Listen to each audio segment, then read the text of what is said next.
પોરબંદરના માધવપુરમાં ધોરણ 10 અને 12ની બોર્ડની પરીક્ષાનો શાંતિપૂર્ણ માહોલમાં પ્રારંભ થયો છે, તો ચોરીઓને નાથવા શાળાઓમાં ટેબ્લેટની ગોઠવણી પણ કરાઈ છે.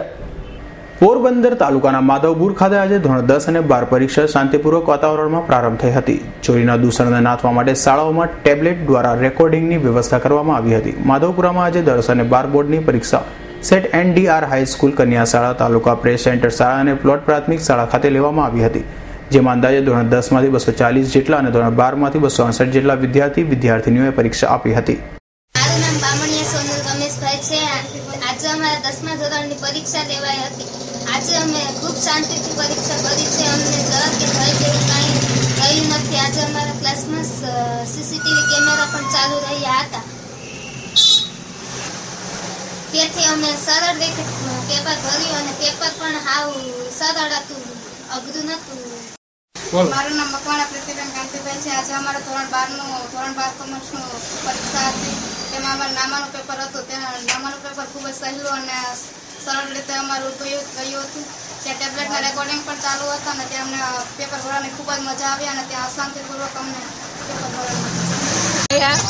મેં અત્યારે 10માની પરીક્ષા દેવા આવી હતી. પહેલી પરીક્ષા મેં 1992માં દીધી હતી ને 24 વર્ષ પછી મારી ઈચ્છા થઈ પરીક્ષા દેવાની કે હું પાછી પરીક્ષા દઈને આગળ ભણી શકું છું. મારા છોકરા અત્યારે 10માની પરીક્ષા દઈ ચૂક્યા છે.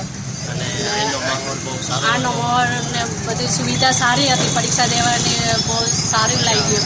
પહેલાં પણ મેં વચ્ચે એકવાર પરીક્ષા આપી હતી, તો 2 વિષય મારા છોકરાની આરે પરીક્ષા હતી એટલે હું પહોંચી શકી નથી. અત્યારે હું અમદાવાદથી પરીક્ષા દેવા આવી છું. નવીનભાઈ જોશી, કોસા હાઈસ્કૂલ પ્રિન્સિપાલ છું. પોરબંદરથી અત્યારે માધુપુર કન્યા શાળામાં પ્રિસાઇડિંગ તરીકે મૂકેલા છે. અહીંયા શાંતિપૂર્ણ માહોલમાં આજે તો પરીક્ષાનો પ્રથમ જ દિવસ છે.